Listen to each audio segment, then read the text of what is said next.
Good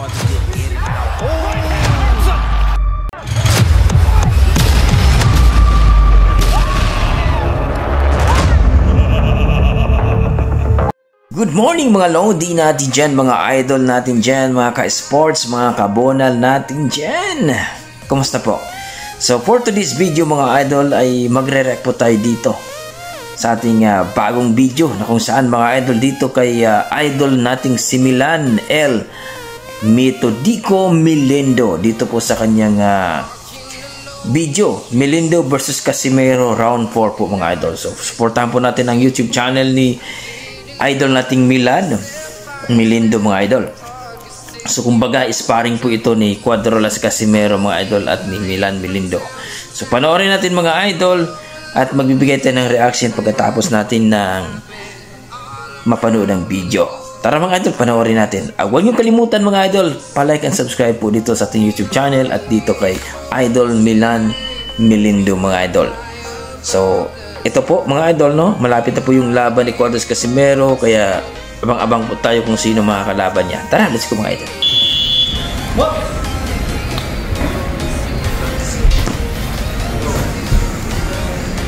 Ayan.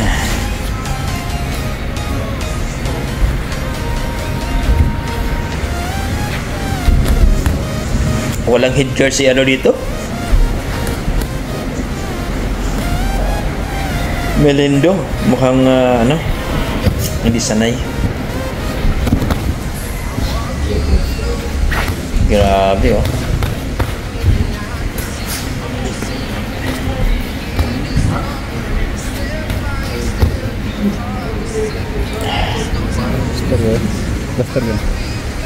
Grabe.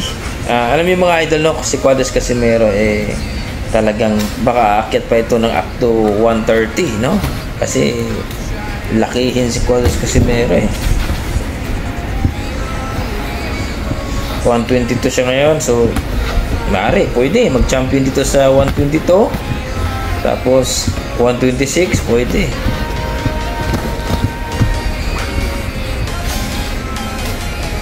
Abang-abang lang po tayo mga idol sa kanyang paparting na laban, kung kailan po ang kanyang laban mga idol. So nag-abang po tayo sa official announcement ng kanyang promoter mga idol, si Masayuki Ito ang TPP.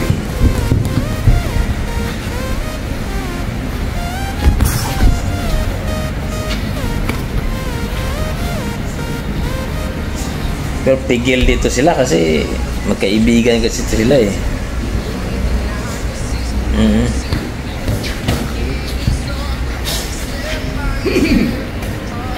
Best friend niyan sila, si Melindo at saka si Cuadrolas.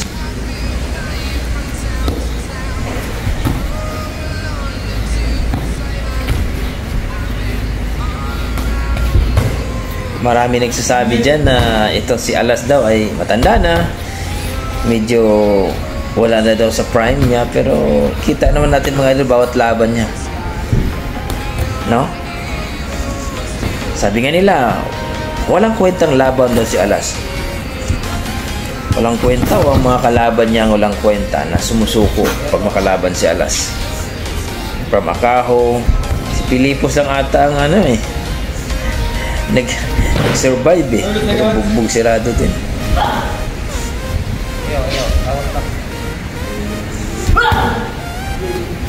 Binigyan talaga ang budigan niya Melindo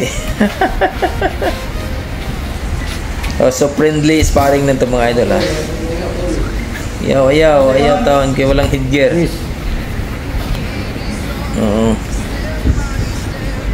Delikado, walang headgear, hindi sanay.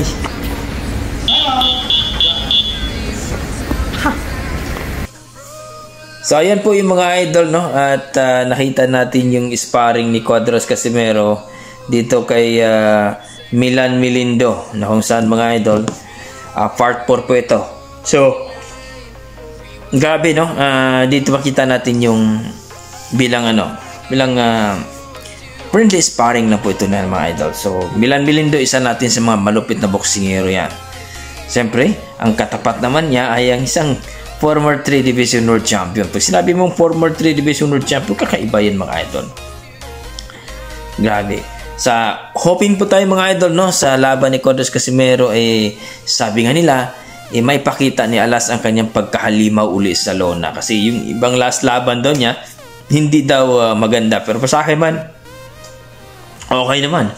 Yun nga lang, siyempre tinigil ng referee mga idol. So wala tayong magagawa doon.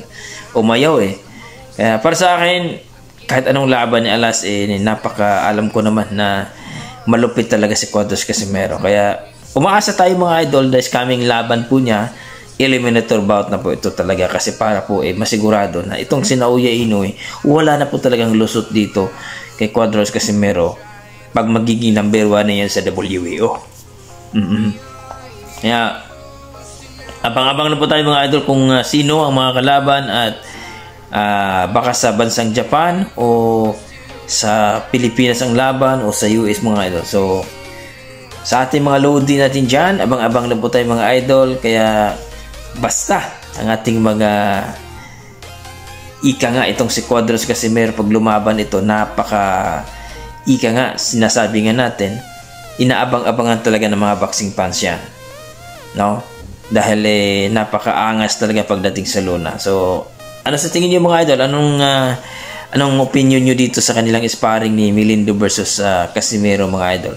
So please comment down below lang po mga idol. At gaya na sinabi natin mga idol, itong si Cuadras Casimero, talaga namang excited tayong mapanood ang kanyang laban. So hanggang dito na lang po mga idol. Maraming salamat po. Basta sinasabi ko po, si Cuadras Casimero, supportahan po natin at lahat ng mga boksingero. Maraming salamat idol. God bless.